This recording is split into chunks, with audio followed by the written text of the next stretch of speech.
जय स्वामीनारायण। दास ना दास। जिन वचनों को बोलने से अपना तथा दूसरों का द्रोह हो, ऐसा वचन सत्य हो तो भी नहीं बोलना चाहिए, और जो कृतज्ञ हो उसका त्याग करना चाहिए। व्यवहार कार्य के लिए किसी से कभी भी घूस नहीं लेना चाहिए। चोर, पापी, व्यसनी, पाखंडी, कामी तथा लोगों को ठगने के उद्देश्य से कार्य करने वाले लोगों का संग नहीं करना चाहिए।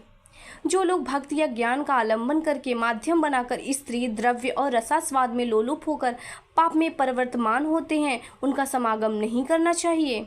जिन शास्त्रों में, ग्रंथों में श्री कृष्ण भगवान तथा भगवान के अवतारों का युक्ति पूर्वक खंडन किया हो, ऐसे शास्त्रों को कभी भी मानना नहीं और सुनना भी नहीं चाहिए। बिना छाने हुए पानी और दूध को नहीं पीना चाहिए, और जिस पानी में सूक्ष्म जंतु, उससे स्नान आदि क्रिया भी नहीं करनी चाहिए।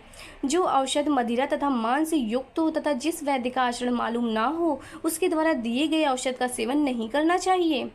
लोक और शास्त्र के द्वारा जिन स्थानों में मलमूत्र करने तथा थूकने का निषेध किया गया हो, वहां पर भी कभी भी मलमूत्र नहीं करना चाहिए और थूकना भी नहीं चाहिए।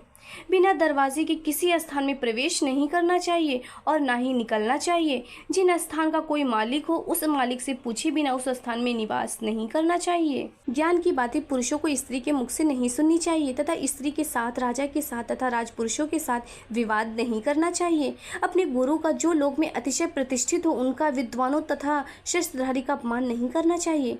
कोई भी कार्य बिना विचार के हुए जल्दी में नहीं करना चाहिए, परंतु धर्म संबंधी कार्य तो जल्दी ही करना चाहिए। अपनी पढ़ी हुई विद्या को दूसरे को पढ़ाना और साधु संतों का समागम नित्य करना चाहिए।